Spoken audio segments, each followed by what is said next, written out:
This is why you should never let a narcissist back in. Hey everyone, welcome back to our channel. Today, we're tackling a crucial topic. Why you should never let a narcissist back into your life. You've been through the cycle before. Whether they come back playing the victim or acting superior, it's all part of their manipulation tactics. Narcissists are masters at pulling on your heartstrings or asserting dominance, but it's all just a facade to exploit your kindness and vulnerability. Stay tuned as we delve into why it's vital to maintain your boundaries and protect yourself from falling into their traps again. Understanding these dynamics is key to reclaiming your power and navigating healthier relationships. If you resonate with this message, don't forget to like, subscribe, and hit the bell icon for more empowering content. Let's empower each other to recognize and resist manipulation tactics. Take, for example, a parent dealing with an adult child who is a narcissist. Let's say this child doesn't have kids of their own. Often, they'll reach out with requests like, "Can you help me out? I need some money. Can you buy me a plane ticket? Can you pay my electricity bill?" You've probably been doing this for years, maybe even your whole life. This toxic adult child is counting on you to help because they know you're empathetic, and as their parent, you don't want to give up on them. I'm not saying you should give up on anyone entirely. What I am saying is that it's crucial to recognize that these individuals, even if they're your own children, typically don't change. In fact, they tend to get worse over time, becoming increasingly entitled and believing that they deserve your resources. This is just one scenario. The same goes for romantic relationships. If you fell for someone who turned out to be a narcissist, you probably realize after some time, maybe after discovering this channel, that narcissists can't truly love. They lack empathy and don't care about anyone, not even their own kids. They certainly didn't care about you, and they won't care about their next partner either. Narcissists often make you fall for them and then discard you, or maybe you were the one who ended things. Either way, I feel for you if the relationship ended, but it needed to because every relationship with a narcissist has an expiration date. There will be moments when you're in the process of healing, or even after you've healed, when the narcissist might try to come back into your life. They'll attempt to pull you back in with lines like, "Can we just hang out like we used to? I've really thought about things and I miss you. I found religion, been to therapy, seen the light, and realized you were the best thing that ever happened to me," and so on. They'll say anything to regain your trust and get back into your life. Before we go further, let's take a moment to reflect. When you were involved with a narcissist, think about how many chances you gave them. How many warning signs did you ignore? How often did you silence your gut feelings because you trusted the narcissist, believed in their facade, and hoped they'd change? During the relationship, the narcissist likely said things like, "I want to get better. We should work on this." They were just making empty promises, pretending to plan a better future. They never intended to change or improve. Their goal was to drain you of everything valuable. Your time, money, energy, love, empathy, health, status, everything. After the breakup, and as you start healing, or even reach a point of complete indifference, the narcissist might pop into your mind. They might even try to get back into your life. If they do, remember, don't let them. When you were together, you gave them countless chances. Each chance was like a mini discard, and sometimes even a way for them to worm their way back into your life. We can dive deeper into that another time, but the bottom line is you can't keep giving them more opportunities. That's why it's crucial to cut off all contact, block them, delete them, and distance yourself from anyone connected to them. Don't allow them back into your life. It's a common thought. I've grown stronger. I've healed. I'm the best version of myself now. So maybe I can handle the narcissist. Maybe I should unblock them. This isn't a good idea for several reasons. One big reason is that when you unblock a narcissist after blocking them, you're sending them a clear message. You're saying, "I believe I can handle any communication with you." But more importantly, you're reopening the channel of communication with them, and that's the last thing you want. To the narcissist, this looks like a challenge. They're thinking, Oh, so now you think you're tough? You fell for me in the past, and I know I can't love. So advantage me. I also know you unblocked me, so clearly you're thinking about me. Advantage me. I know you inside out. Advantage me. And I can see you haven't fully healed if you've unblocked me. Advantage me. Even if you've seen through their facade, the act of unblocking them shows a moment of weakness, or maybe a test of your strength. Either way, they interpret it as an advantage. This is why sticking to no contact is so important. If you slip up and unblock them, you're practically inviting them to try to draw you back into their web.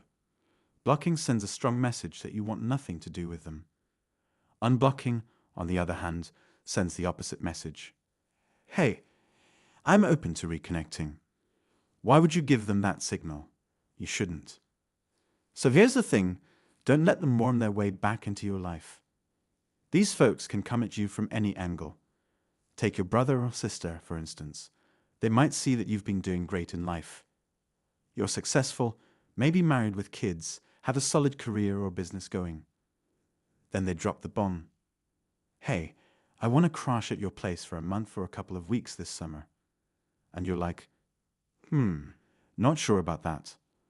Remember, the last few times they visited, they caused tension with your kids, got your spouse all riled up, and said some pretty strange stuff. Back then, you might not have known about narcissism, but now you do. So, let's break it down. What do you really gain by letting them crash at your place? You get to see them, sure. But what else? Likely, they'll hit you up for money, ask for help with a car loan, or want you to hook them up with an apartment in their town. And don't count on them pitching in financially while they're staying with you. They might even start a smear campaign or try to drive a wedge between you and your loved ones. One thing's for sure, they'll mess with your vibe. And then you'll be left scratching your head, wondering, why did I fall for this again? Just because they're family doesn't mean I owe them anything. I've already done plenty for them in life. I don't owe them another month of freeloading and drama. That's why you've got to put your foot down and say no. So every relationship with narcissists has its own twists and turns. Everyone handles them differently. Some folks find it necessary to keep talking to them, while others go no contact, block them, or use the grey rock method. You're probably in one of these camps. The main takeaway here is this. Once you've identified a narcissist, don't even crack the door open for them. Cut off communication with their flying monkeys and anyone who supports them. And definitely resist the urge to unblock them in a moment of weakness. Don't buy into their lies. Don't believe they've turned over a new leaf, seen a therapist, or made any genuine change. Narcissists don't change. They just change their masks and manipulation tactics. They'll try anything to worm their way back into your life. Remember how it went down the last time you ended things with them. It likely didn't end well, probably with accusations flying and you being blamed for everything. They probably made you feel like you never contributed anything to the relationship. But that's just their twisted way of twisting the truth. You did your best, always have, always will. The truth is, they're takers. They drain you dry and then slither away.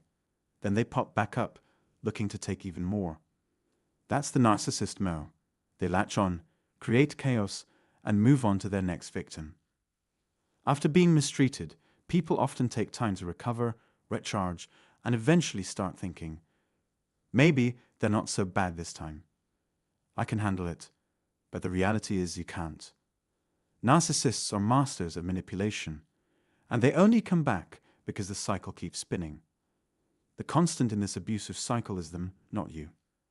Despite all the chances you've given them, maybe since birth, even if it's your own twin, they keep coming back. It's time to say no, the strongest word in any language. Saying no to them means saying yes to yourself.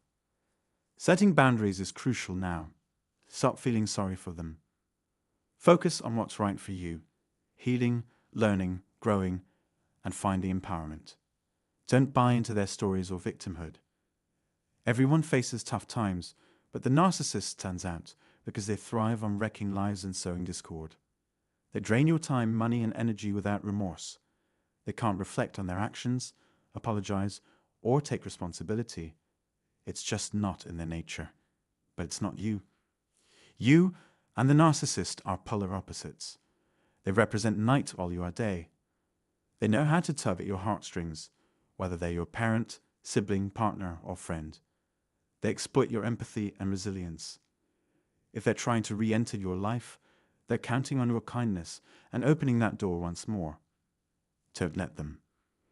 Perhaps at a weak moment, you start feeling strong and think, I've bounced back.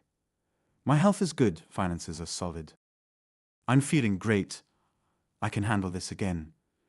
Maybe they've changed for the better. But no, they haven't. They've only honed their manipulation skills, become experts at causing chaos, and perfected their ability to deceive. They excel at spreading rumors and making you doubt your own reality. Their goal is to wreak havoc on people's lives. Now that you understand this, now that you're aware, that's why you must keep them out. No exceptions. You can wish them well from afar, pray for them, meditate, all that. But don't let them back into your life. Don't let them see you. Don't engage with them. Block their emails and all forms of contact. Reflect on everything you endured during the narcissistic abuse. You've been through hell and back. You've rebuilt yourself, dusted off, picked yourself up, and emerged stronger than ever, like a phoenix rising from the ashes. That's what you've achieved or are achieving. But that's not what the narcissist did. They just moved on to a new target. They didn't spare you a second thought when they discarded you or ended the relationship. They didn't care. They had multiple other targets lined up, ready to exploit. That's why they're constantly restless, jumping from one person to the next. They don't love, reflect, or care about anyone. But they hope you'll give them another chance, let them back in so they can finish what they started and take everything else you have. It's crucial to recognize that you're fortunate to have escaped that relationship, regardless of who it was with. You should feel grateful for having healed, for learning about narcissism, understanding its signs, terms like gaslighting, stonewalling, and the silent treatment. You didn't have this knowledge back then, but you do now. That's why it's important not to let them back into your life. The responsibility is on you now. When you were in that relationship, you didn't know what narcissism was, so you can't blame yourself. You were manipulated, taken advantage of. But after the relationship ended, you had a revelation. You learned about the narcissistic cycle of abuse, educated yourself, and became enlightened and aware. Knowing what you know now is like having a superpower. It's your responsibility to maintain no contact, set boundaries, say no, and live a life free of drama, manipulation, and toxic relationships. This is your path now, and you're on it. You are in control of your life now. No one else dictates it but you. You've got the freedom to sleep until noon, stay up past 3 a.m., read, write, teach, travel the world, anything your heart desires. Just do it all without the narcissist. They don't care about you. They're just waiting for a chance to barge back in, hurt you again, and blame you for everything past, present, and future. That's how shallow, toxic, and empty they are. They're sinking ships, deteriorating over time. So keep that door firmly closed to them. Get the message. Shut them out now. If not now, when? Leave them in the rearview mirror. Focus on healing, learning, and building new connections. Work through old wounds, jot down thoughts, meditate, talk to a therapist. Put yourself first. There's no time left to waste on narcissists. They had their shots, tried to knock us down, and failed miserably, as they always do. Now, slam that door shut. Move forward, live your best life, and rise to that peak of indifference, where the narcissist gets no more chances. They're blocked. We're done caring. We've learned our lessons, let go of the past grip, and stay present in the here and now. So folks, that wraps up the video. Hope you found it helpful. Have a fantastic day or night, wherever you are in the world. Remember, you're not alone. Remember, you're not alone. Take care. I'm rooting for you. Don't let the narcissist back in. I'll say it one more time before signing off. Maintain no contact, no matter what. It's for your own good. Much love to you all. Take care and see you next time. Bye everyone.